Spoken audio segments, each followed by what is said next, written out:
Hello, I'm Fast Lawyer. Today we're going to review Batman Arkham Shadow VR, a game released on the Quest Store for the Quest 3 and Quest 3S on October 21st, 2024 by developer Camouflage. It normally retails for $50. I bought this game. Batman Arkham Shadow is a faithful reimagining of the series for VR. It's got fun, action-filled combat throughout. It's got a good story along with high production values, some puzzle solving along the way in the form of detective investigating, and some obstacles to get around. Locomotion is fun as you can quickly grapple hook, glide, and climb throughout the world as you use several cool tools along the way as you make your way through Arkham Asylum. But instead of button presses, here it's replaced mostly by VR interaction.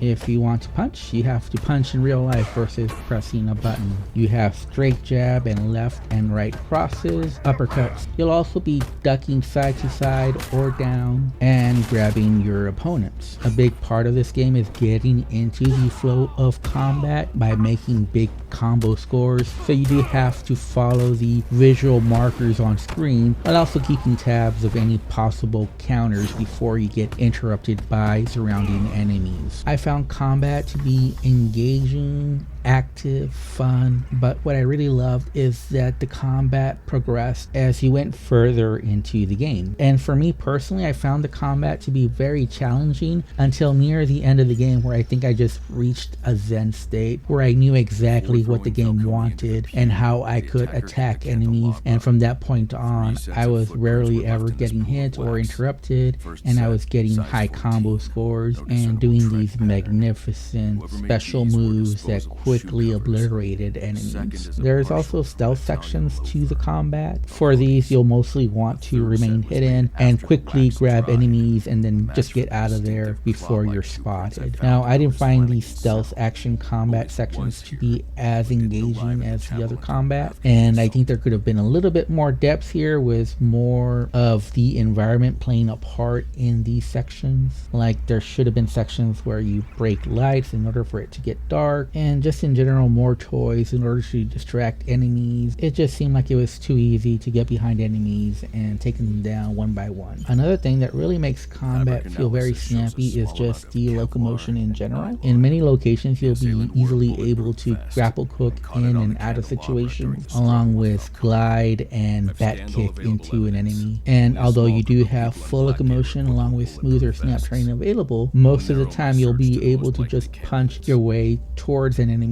flying basically towards them with a Superman punch. And the same can be said about just navigating yourself around the world. Usually you're able to run from point A to point B, but also use your grapple hook and glide, or even punch and break through walls at times. All this combined makes you feel like Batman. Bad guys fear you, not the other way around. There's also a couple of boss fights in this game, and for the most part they were fun, but they also vary in quality, and I'm showing the one that was the least interesting. Now, in between all this action and traversal of the world, there is a lot of narrative storytelling involved. Now, I personally love the story, but I don't want to do any spoilers, so I'm going to avoid talking directly about it. But I will mention some things that I think are important to the experience for you to know in deciding to buy this game or not.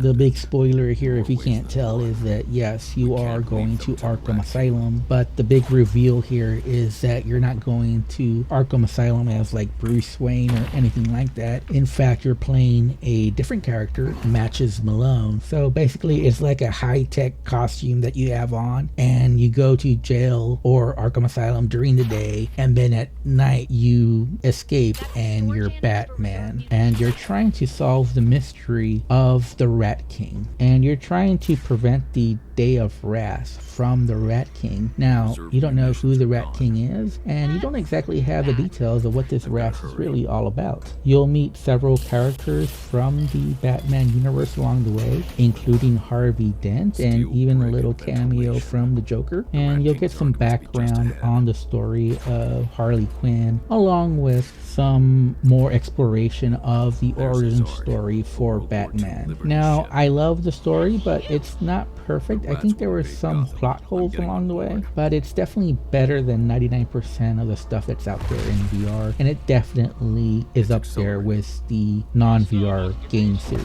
While I did enjoy the combat, the storytelling, even the traversal, the platforming felt very snappy and thus made it fun to go around this world. One thing that was kind of not as good was the puzzles in this game. In particular, it felt like the detective parts of this game, where you use your detective vision, are not as well translated to VR as they could have been. You're basically in detective vision and just look for the highlights and then press a button while story narrative portions are explained. The problem is that you never really feel like a detective and you're never really solving anything other than a quiz at the end sometimes that'll pop up to make sure that you were paying attention to the story. There's also puzzles to get around obstacles or to find collectibles. Some of those were fun to solve, but a lot of them were just too easy to enjoy. Now, I didn't 100% the game. I did collect most of the collectibles, but I didn't get them all. I want to say that I roughly reached about 90% completion in about 12 hours, and obviously I did complete the main campaign along with doing some of the challenges.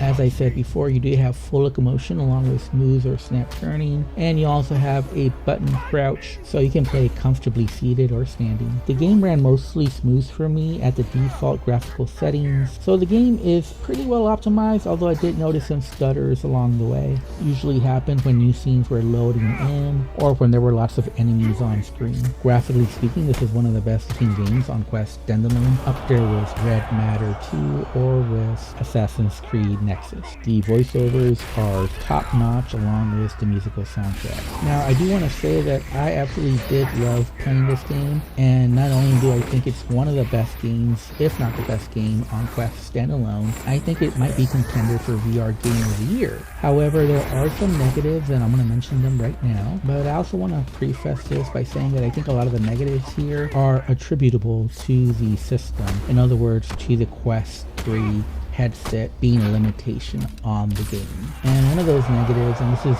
maybe just me being a PC VR veteran, but one of those is just the lack of interactivity between several different objects in the world. Most items you cannot pick up or interact with. Another big negative about this game is that you're usually in jail, so the world looks drab and dreary for the most part, or you're in the Batcave and that's also drab and dreary. Keep in mind that you're using detective vision a lot in this game, and that makes a drab and dreary world look even more drab and dreary. Now, there's also loading screens, and there's a trick this game does to try to minimize those effects, but it becomes noticeable the more you play the game, and that is that there are several gates that need to be opened for you to go into the next section of the game, and these gates take several seconds to open. And like I mentioned before, the combat, the traversal is very quick and snappy, but then you run into these locked gates and it kind of brings down or slows down the momentum of the game. Now, I played this game after the hotfix, so I didn't experience very many bugs. In fact, no major bugs to report. The biggest bug I experienced was I had trouble taking out one of my